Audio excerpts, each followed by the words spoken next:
We're back, baby. It's the Horns Up talking Texas podcast. Fisher, Tosopoulos, Snacks, Kreider, the Quan, Cosby. Get your horns up, cuz here we go.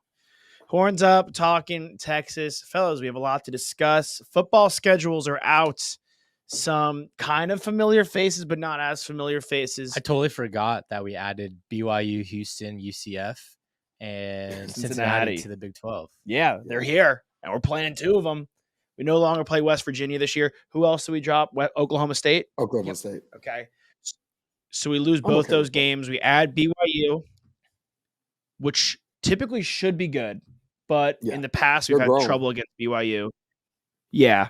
And thank God, I know, Quan, we were saying that we're happy we're home, but you like Utah. I do like Utah a lot, man. It's pretty awesome. I stayed there in minor league baseball, and I was playing at Provo. I was on campus. So, you know what? The reason I like it, one, because I like to travel to cool places, have some friends in Utah. And quite frankly, the hell with that. If you go win. We're going to Tuscaloosa.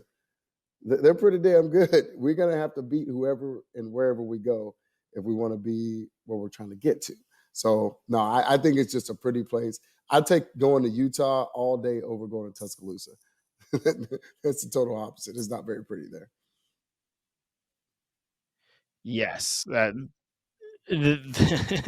is true. But we have to go to Tuscaloosa.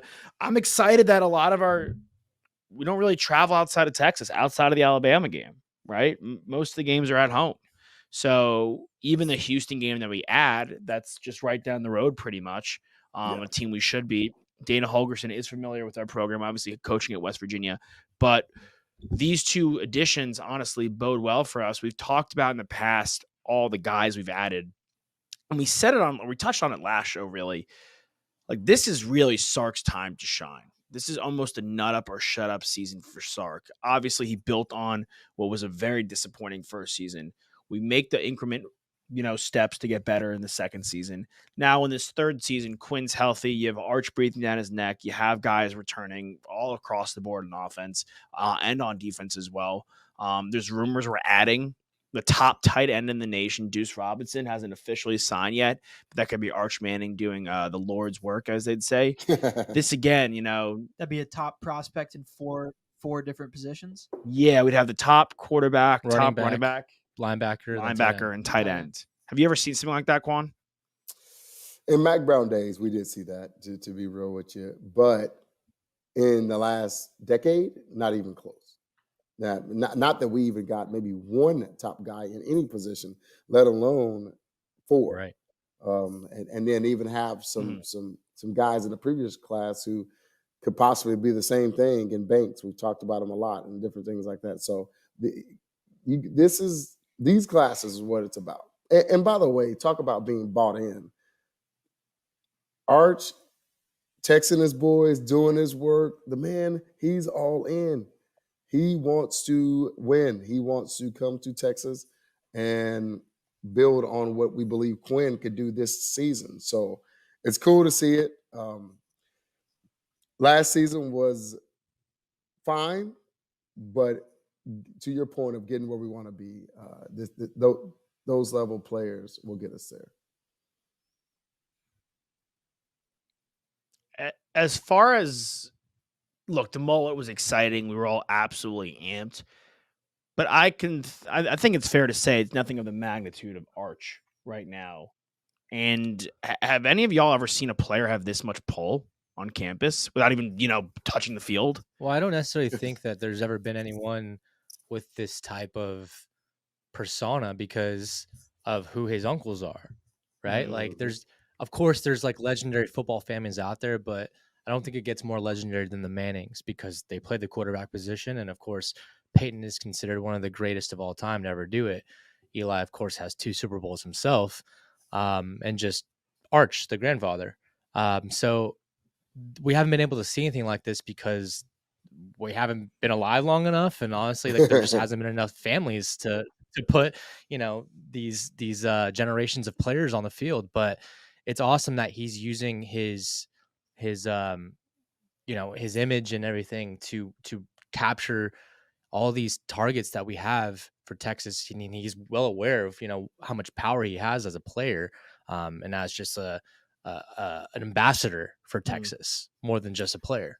Yeah, dude, it's cool, and it talks to the process. It's- Everybody talked about the money that was spent to try to get him, and the Manning family. To your point, we just haven't had that. And by the way, you talked about Peyton, you talked about Eli, you talked about Pawpaw. Cooper was supposedly the most athletic one of all of them, but he got injured, and so just that level of family and what they've done in this sport, and then Arch living up to the hype. And last but not least, living up to the hype. But I think we've talked about it a million times. What I think Texas has been truly missing is leadership. And he's already showing signs off the field that he's absolutely going to do that for us. Texting guys, the work he's put in, he's going to be the real deal. Yeah, absolutely. I mean, and kind of moving off of football, talking about leadership, you're right. That is something we've been looking for.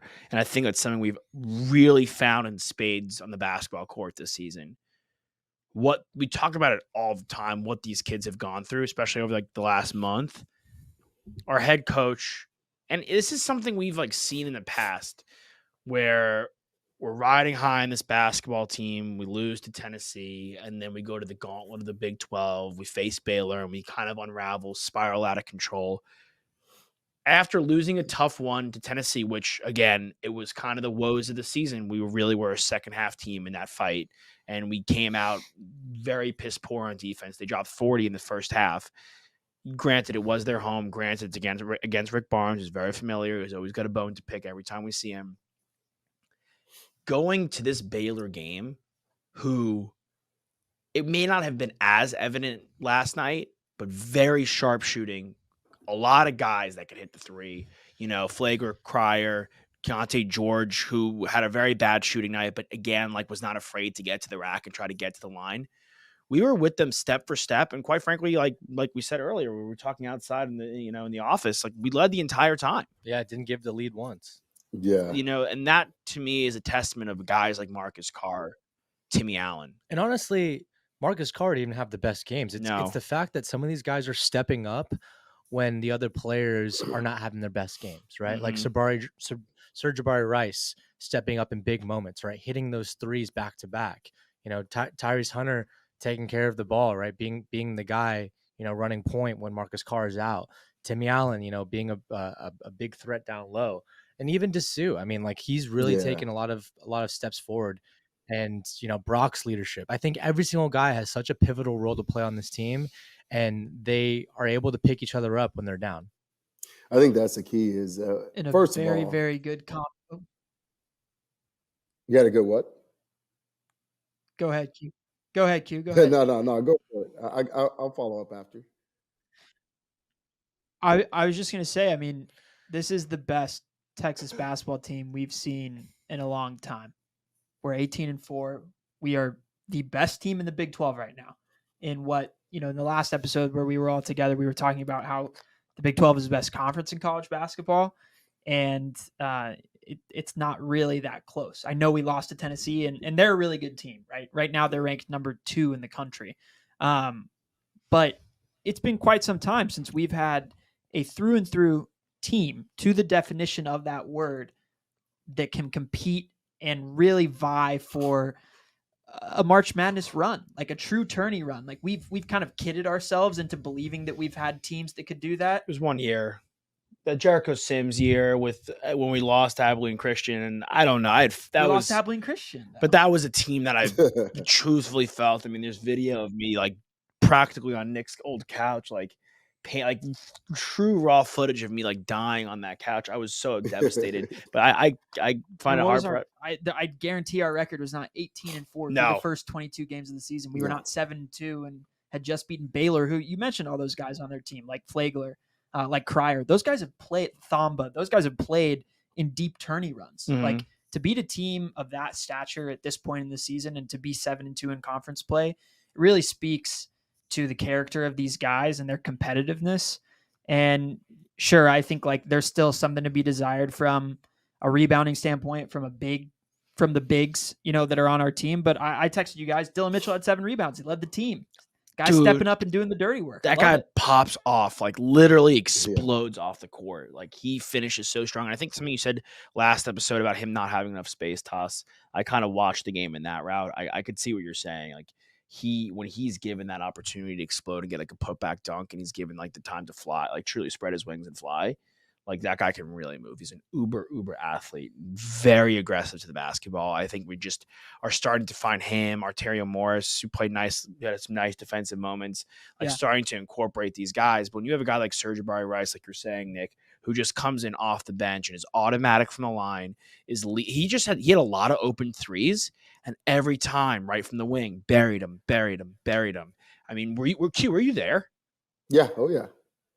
No, it was live, sorry, man. I didn't mean to insult you. No. I was talking to Rice, and it was funny because I laughed. I was like, hit him with the pump fake. And they fall for it every time. It's like, do these people not watch film? Like and then the cool piece of it in the second half is he set him up because he quit pump faking.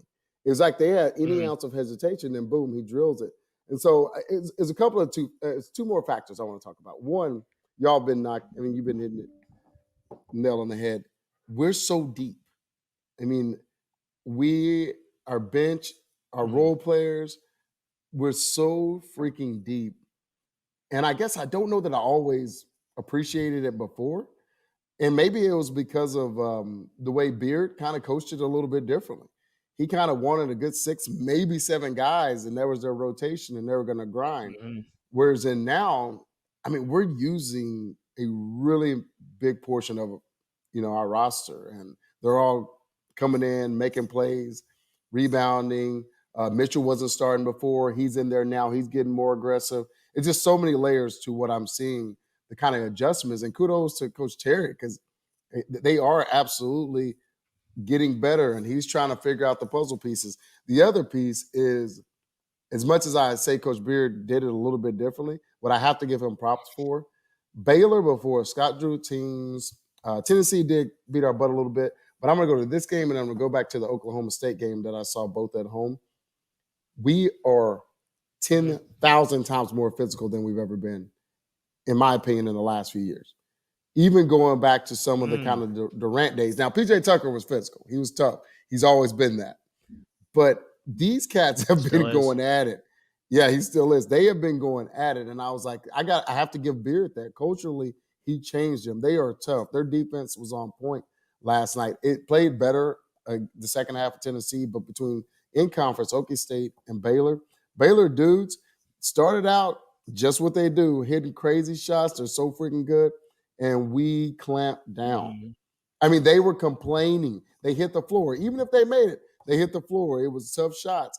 And even George, I was laughing because there were so many Baylor players that was on the floor, and they just sit there and kind of shake their head.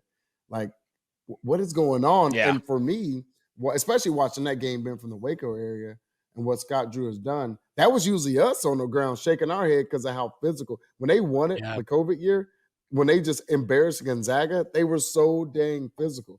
And so that's a cool thing that I think from a development standard we've seen. And last but not least, to see Scott Drew just kind of shaking his head and almost taking it in the mood. Now, mind me, Baylor is working on a new arena in Waco, but it was very visible that I caught him several times just like, holy crap. This is not the Texas I've been playing for the last 10 years. And yes, team-wise, but ultimately atmosphere, culture. The student section was rocking. It was crazy in there last night. And a lot of people that I know from Waco said, one of the guys, even one of Scott Drew's first recruiting class, texted me and said, this is next level. And so all of that, I think, just played a role in beating a really good Baylor team who just, at home beat Kansas. The Big 12, as we talked about it, being so strong. Yeah. Yeah, at the end of the day, like, why not? Why can't we be that top-tier program that, the Dukes, the UNCs, now, like, the Tennessees, the Bamas, the LSUs are starting to become, like, these teams, they are able to get top-tier talent, but also they have so much money. They have so much exposure. Like, we could do it on the football field. We could do it on the basketball court as well. I mean, we built this beautiful arena. We've got great, passionate fans. We've got a really rich history of NBA players as well. I mean, probably the, best scorer in the league is a Texas Longhorn and Kevin Durant. You made the argument all the time. I mean, there's no reason why we shouldn't be a top tier program. And look, we're saying right now, the Big 12 is the most competitive conference in all college basketball, and we're the top dog. So this should carry some weight for a long time and show recruits that we mean business here. Yeah, I mean, we lost to Tennessee. Tennessee, who is, like you said, Quan, they beat us. They beat us pretty bad. They were ahead. The final score actually was closer than the game was. Mm-hmm. But on the same token, the Oklahoma Sooners, who are unranked, piped the Alabama Crimson Tide. Destroyed them. Yeah. Beat them by like 30 points. But they're number one in the SEC, and they're undefeated in the SEC. Right. So that just goes to show like how tough this Big 12 conference is. And we've got essentially a little over a month now, right? We're January 31st, and our last game, I think, is on like March 6th. We close the season out with Kansas, and then we'll get into the Big 12 tournament. So, they've played really, really well. We're giving them a lot of praise, well-deserved. But Coach Terry, man.